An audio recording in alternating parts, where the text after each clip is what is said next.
Super Death Grind, episode 9.7 of 104. This is week 9, day 7 of my 2 year super ultra death grind. We're coming at you from the sauna of solitude.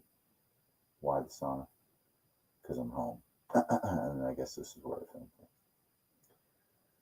film. So some updates. Yesterday was Halloween. I had a wonderful time. We were deciding on whether we wanted to go to parties. We got little kids. Uh, they're 6, 4, and 2, so little kids. Oh, there we go. Sorry, I just need to adjust my light there. Didn't mean to scare you. It was a little spooky, but so we were debating on whether we wanted to go to some parties. And one reason why I don't like going to parties specifically with kids um, is that I just tend to always be the responsible adult, not because I'm actually a responsible adult, but because I would rather hang out with my kids than talk about nothing with adults. So, and I I'm kind of an introvert extrovert where, truthfully, I like to keep to myself, and being an extrovert just takes a lot out of me. And so there's that. But yeah, I mean, if you ever go to a party, most of the time adults are drinking and then their kids are just raising heck. And, I'm like, where's my kid?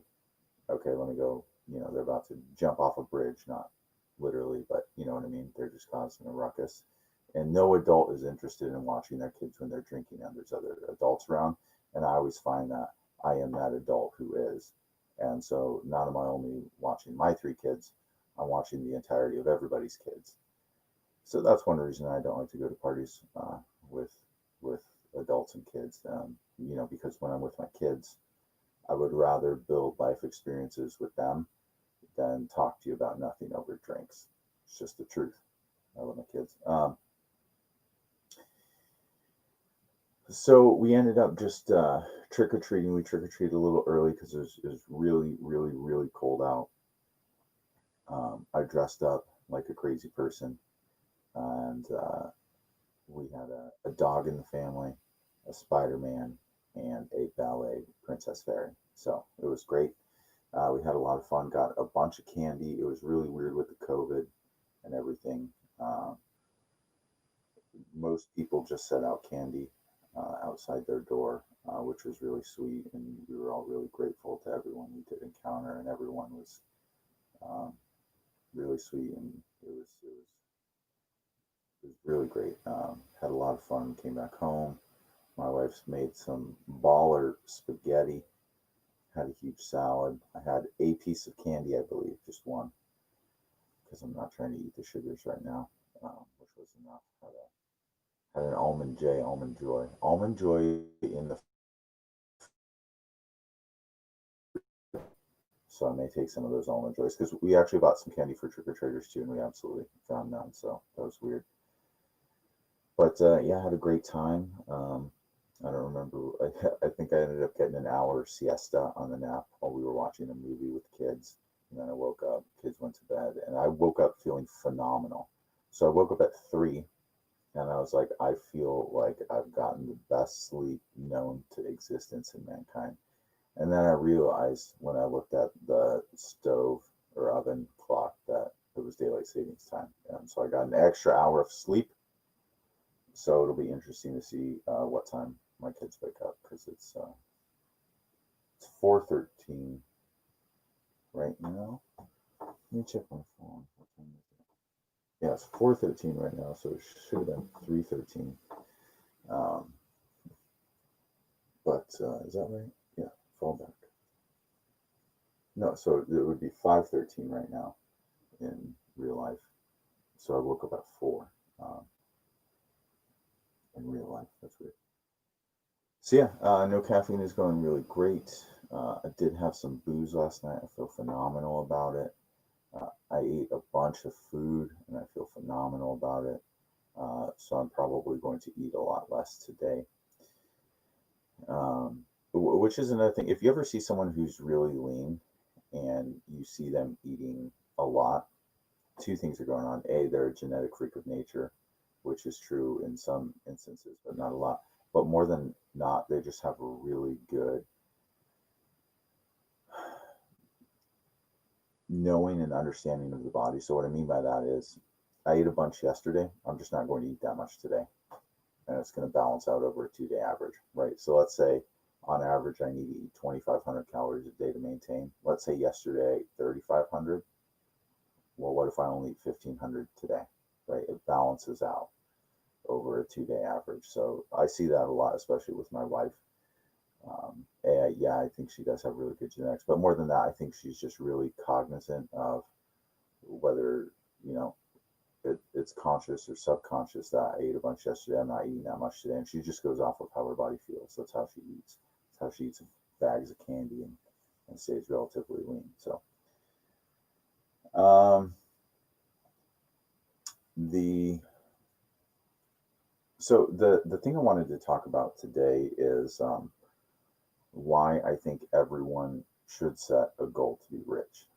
And it would benefit you to listen to this whole thing. I know that that title was a little clickbaity, um, if you read the title, but this is why. And I think if you listen to the entirety, you won't have such a bad animosity towards rich people and or feel negative about wanting to be rich. And what I would define rich as is not only are you financially independent. So rich is different for everyone, right? If you want to make, $10,000 passive a month from your investments versus you want to make $100,000, a million, or whatever, it's just different for everyone. So what I would say is at some point be financially independent, and that just means living off your investments and making passive money. That's financially independent to me, and it's different for everyone. And I would say you're rich at that point, whether or not you have a lifestyle where you have money in the bank, for emergency funds, you want to travel, and it's just $5,000 a month, and that covers all your living expenses and then some, right? Because you only spend $1,500 a month to live. You've bought your car, you have liability insurance, you own where you live, you eat minimal groceries. It's $1,500 a month to live. You make $5,000 a month passively. You're rich to me. But not only financially, but happiness. You have a certain level of happiness you've attained, and that happiness is infectious towards other people around you. Um, Beyond that, here's the big reason why I think everyone should be rich is that um, I'm a huge fan of Jim Rohn. He was like a motivational speaker and mentor to a lot of people. One of the OG self development. I think he was actually the guy who trained Tony Robbins. Great guy. But he always said that you should set a goal to be a millionaire, not for the riches you will receive, but for what it will make of you along the way. And there's always exceptions to rules, and I always say things with caveat. And the caveat is this: if you set on your endeavor to be rich or a millionaire or wealthy or however you want to phrase it, if you set out on that endeavor with the caveat of you want to give more than you take. So I think a lot of people can build their riches and amass wealth by being takers from this world. So a good example of that is real estate agents. They're high ticket sales, and they find a way to get their way in because they're good salespeople, and they take money from other people without giving more value than they take. Right? There's takers of the world, and again, these are the exceptions to the rule.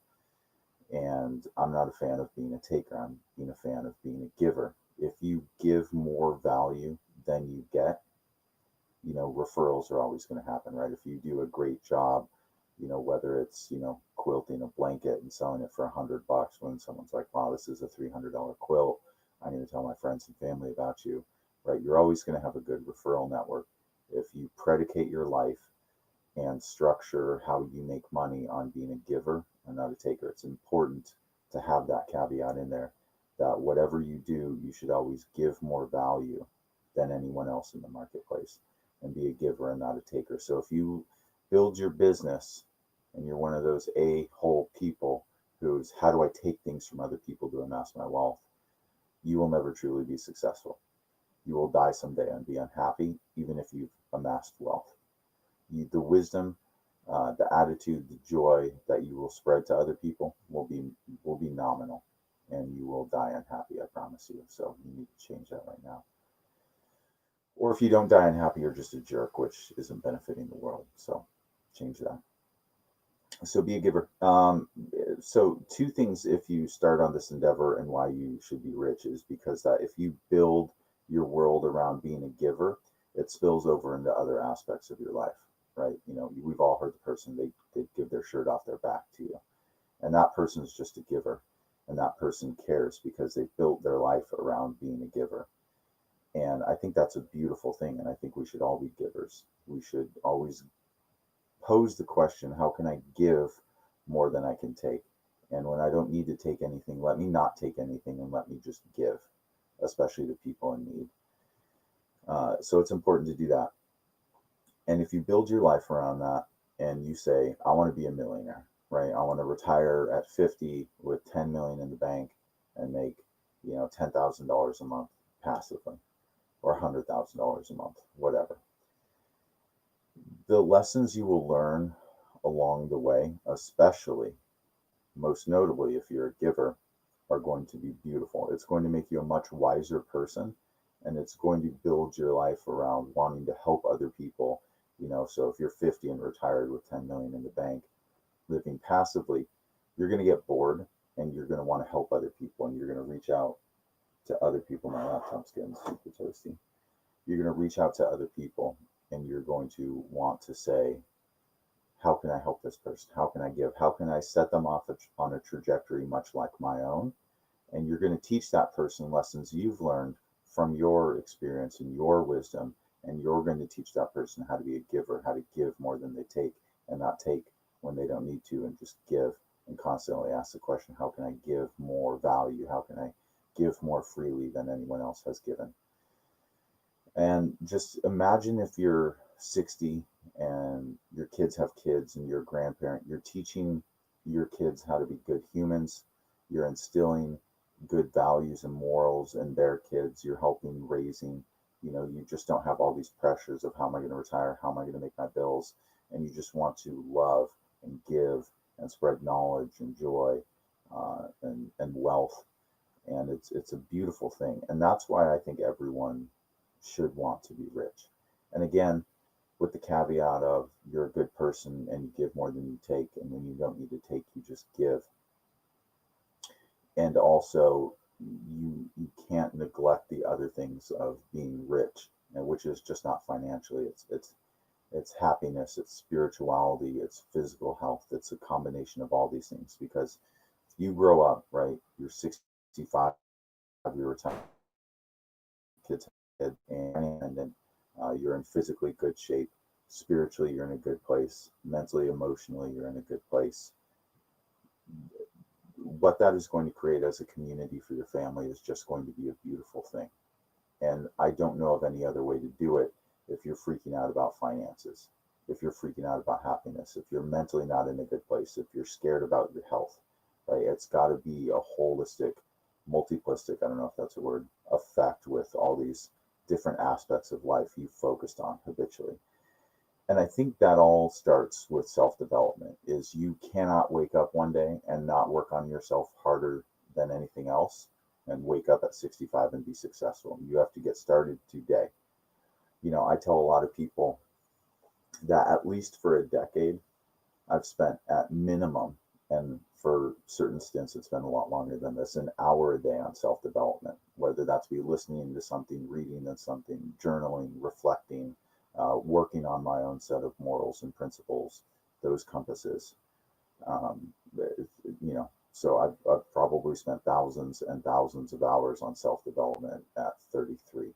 And I think, it's never too late to start. You can start at any age. If you're 65, you can start now.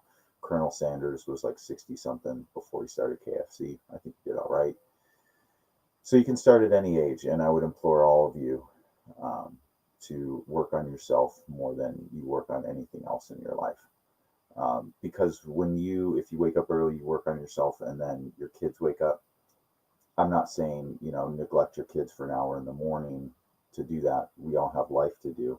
But what you have to do is you have to set aside certain time you can dedicate to yourself, work on yourself, whether it be mentally, physically, emotionally, financially, spiritually, self-development wise, um, knowledge wise, uh, business wise. I mean, we all have to set aside specific time where we're working on ourselves, and you have to take care of yourself before you can take care of anyone else in a good nature and good, you know, um, just in general. Because it's like, the plane's going down, and they always say you got to secure your mask before you can secure someone else's mask. Because if the plane's going down or there's something and no one can breathe, right, you pass out, how are you going to help your kid? You have to secure your own mask. You have to take care of yourself first before you can take care of anyone else. That's it. Episode 9.7, I think, was a huge success, guys. We're starting week 10 next week. I will see you from the sauna of solitude starting tomorrow, Monday. You good humans. Bye bye.